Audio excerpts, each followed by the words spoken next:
Bismillahirrahmanirrahim. Assalamualaikum warahmatullahi wabarakatuh. Saya Muhammad Anas bin Safar, pemegang nombor kad matrik D201910888212. Baiklah, pada hari ini saya akan membentangkan tugasan pembentangan kendiri bagi subjek KPG 3013 Insan Guru Profesional. Bahagian 3, penilaian semula bahagian 1 dan bahagian 2. Baiklah, objek yang saya gambarkan kepada diri saya ialah sebatang pokok kelapa. Hal ini adalah kerana pokok kelapa disukai ramai, boleh memberi manfaat kepada orang lain. Di samping itu, pokok kelapa juga mempunyai akar yang kuat. Berdasarkan catatan wawancara kendiri saya pada bahagian 1, saya dapati bahawa diri saya lebih berfikiran terbuka berbanding sebelum ini. Ini adalah kerana saya lebih terbuka dalam menerima pandangan dan pendapat orang lain dalam sesuatu perkara. Selain itu, saya juga lebih terbuka dan pemikiran saya lebih terkehadapan dan mengikut arus pemodenan zaman. Sebagai contohnya, semasa negara mengisytiharkan perintah kawalan pergerakan dan semua pelajar diminta untuk mengikuti kelas secara dalam talian, maka saya dengan hati yang terbuka cuba untuk menyesuaikan diri dengan situasi semasa.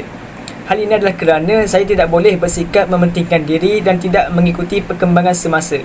Saya dapati bahawa untuk menjadi insan yang berjaya, saya tidak boleh bersikap seperti katak di bawah tempurung, kerana sikap sebegitu tidak akan memajukan diri dan masyarakat. Selain itu, saya berusaha untuk memberi manfaat kepada orang lain. Hal ini adalah penting kepada diri saya untuk membantu masyarakat sekeliling seperti ahli keluarga, kawan-kawan dan juga jiran tetangga dalam apa jua keadaan. Bab kata pepatah, benih yang baik jika dicampak ke tanah menjadi gunung, dicampak ke laut menjadi pulau. Sebagai contohnya, saya berusaha untuk membantu adik-beradik dan kawan-kawan dalam pembelajaran.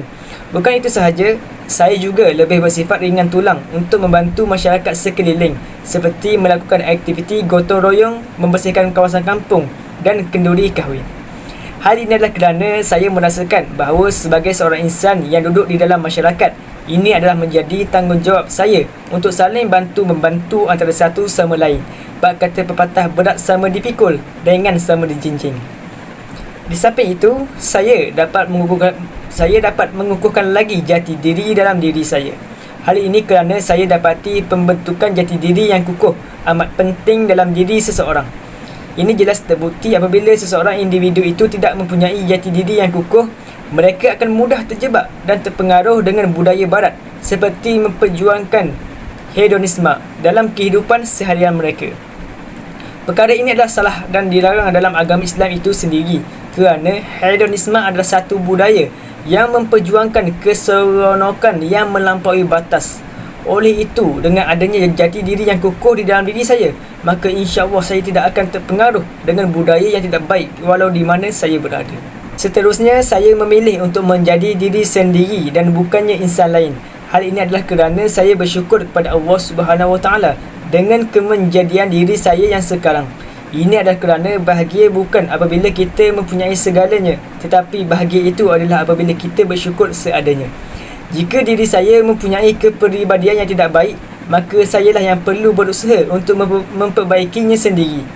Ini adalah kerana saya berpegang dengan firman Allah Subhanahu Wa Taala di dalam Al-Quran yang bermaksud Allah tidak akan mengubah nasib sesuatu kaum itu, melainkan mereka sendiri yang mengubahnya. Ayat ini jelas menunjukkan bahawa saya sendirilah yang perlu untuk mengubah diri saya, bukannya orang lain. Berdasarkan catatan pada bahagian 2, saya dapati bahawa sebagai seorang bakal insan guru perantis, saya perlulah mengekalkan kepribadian yang baik di dalam diri saya. Sebagai contohnya, saya akan mengekalkan sifat bersungguh-sungguh, kreatif dan bersifat kepimpinan. Hal ini adalah sangat penting kepada diri saya untuk mengekalkan kepribadian ini, kerana dengan sifat-sifat ini saya akan lebih bersedia untuk menjadi seorang insan yang bergelar seorang guru. Di samping itu, saya juga akan menambah baik kepribadian yang sedia ada. Hal ini adalah kerana untuk menjadi seorang insan guru perantis, saya perlulah mempunyai ciri-ciri dan kepribadian yang baik dan boleh menjadi contoh kepada para pelajar. Perkara ini adalah sangat penting pada saya, kerana di sekolah, peranan guru adalah sangat penting untuk mendidik para pelajar dan guru juga menjadi idola atau ikutan pada pelajar. Bab kata pepatah, bagaimana acuan begitulah kuihnya.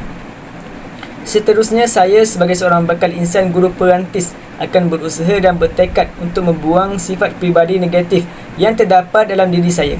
Hal ini adalah kerana sifat negatif ini merupakan elemen yang tidak baik kepada seorang insan yang bakal bergelar guru. Sebagai contohnya, jika dalam diri seseorang guru terdapat kepribadian yang tidak baik seperti malas dan tidak amanah, maka para pelajar dan masyarakat akan memandang serong terhadap guru terbabit. Oleh itu, saya sebagai seorang bakal insan guru akan membuang segala sifat peribadi yang negatif dalam diri saya supaya saya dihormati dan disukai ramai. Baiklah, seterusnya ialah bahagian keempat, iaitu refleksi keseluruhan pengalaman kursus KPG 3013. Antara perubahan kepribadian yang saya sedari berlaku terhadap diri saya ialah saya lebih bersifat mengikut arus peredaran zaman. Sebagai contohnya, saya lebih mendalami ilmu teknologi seperti pembelajaran menggunakan teknologi ataupun membuat permainan berkaitan proses pengajaran dan pembelajaran di dalam internet. Hal ini adalah sangat penting kepada saya sebagai seorang insan guru perantis kerana zaman sekarang serba canggih dan para guru perlulah mendalami ilmu internet ini melebihi para pelajar. Ini adalah kerana para pelajar zaman sekarang sudah pandai menggunakan ilmu teknologi seperti internet dan sebagainya. Oleh itu, proses pengajaran dan pembelajaran yang berasaskan internet atau teknologi akan lebih disukai oleh para pelajar berbanding proses pembelajaran biasa. Seterusnya, saya telah sedar bahawa kepribadian yang baik dan positif amat diperlukan dalam diri seorang bakal guru. Hal ini adalah kerana pekerjaan sebagai seorang guru merupakan pekerjaan yang amat mulia di sisi Allah Subhanahu Wa Taala dan juga masyarakat. Ini adalah kerana seorang guru bukan sahaja menyampaikan ilmu pengetahuan semata-mata, malah guru bertanggungjawab untuk membentuk jati diri pada pelajar. Oleh itu, saya sebagai seorang bakal guru perlulah sentiasa memperbaiki kepribadian dalam diri ke arah yang lebih baik. Di samping itu, selepas mengikuti kursus ini, saya dapati bahawa penguasaan sesuatu ilmu kemahiran itu amatlah penting, terutamanya kepada saya sebagai bakal guru pelajar pendidikan khas. Hal ini adalah kerana ilmu kemahiran amat penting di dalam bidang pendidikan khas kerana para pelajar berkeperluan khas tidak seperti murid normal yang lain. Kebanyakan murid berkeperluan khas ini tidak boleh untuk mengikuti pembelajaran seperti subjek asas seperti matematik, sains dan juga bahasa. Tetapi pelajar ini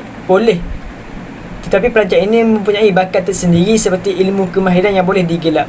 Sebagai contohnya, bagi murid bermasalah pembelajaran, mereka mungkin lambat dan tidak boleh mengikuti sesi pengajaran dan pembelajaran seperti biasa dan akademik mereka tidak baik. Tetapi jika mereka mengikuti pengajaran kemahiran seperti menanam pokok, menjahit atau membuat pizza, sudah pasti mereka boleh menggunakan ilmu kemahiran tersebut di dalam kehidupan mereka. Lebih baik lagi jikalau mereka dapat menjual pizza tersebut secara dalam talian atau sebagainya.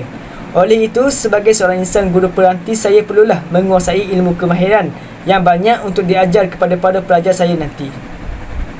Selain itu, saya juga telah berusaha untuk seimbang dari segi aspek rohani dan jasmani dalam diri. Sebagai seorang bakal insan guru perantis, saya tidak boleh memfokuskan kepada rohani sahaja. Saya juga tidak boleh memfokuskan kepada jasmani sahaja. Sebaliknya, saya perlulah seimbang dalam kedua-dua aspek tersebut. Hal ini adalah kerana ilmu kerohanian sangat penting kepada saya sebagai seorang insan yang bakal bergelar guru. Ilmu kerohanian ini akan saya gunakan semasa di dalam kelas bersama-sama pada pelajar. Saya akan sentiasa mengaitkan atau menekankan tentang sirah-sirah Nabi serta akhlak-akhlak Nabi kepada para pelajar agar mereka semua mencontohi akhlak tersebut di dalam diri mereka. Dengan cara ini, para pelajar bukan sahaja dapat mengikuti kelas berkaitan subjek semata-mata, malah mereka turut dapat input tentang kerohanian yang boleh mereka amalkan dalam kehidupan sehari. Akhir sekali, selepas mengikuti kursus insan guru perantis ini, saya lebih bersedia menghadapi sebarang kemungkinan yang akan saya hadapi semasa bergelar guru. Hal ini adalah kerana kursus ini telah mendidik saya agar sentiasa bersedia menghadapi cabaran dalam bidang pendidikan. Saya sebagai seorang bakal guru pendidikan khas sudah tentulah akan berhadapan dengan pelbagai cabaran dan kerenah anak-anak pelajar, terutamanya murid berkeperluan khas. Sebagai contohnya, saya perlulah bersedia untuk menghadapi murid yang autism, tantrum dan sebagainya. Saya telah belajar cara-cara untuk menghadapi pelbagai kemungkinan berkenaan di dalam kursus ini. Sekian, terima kasih.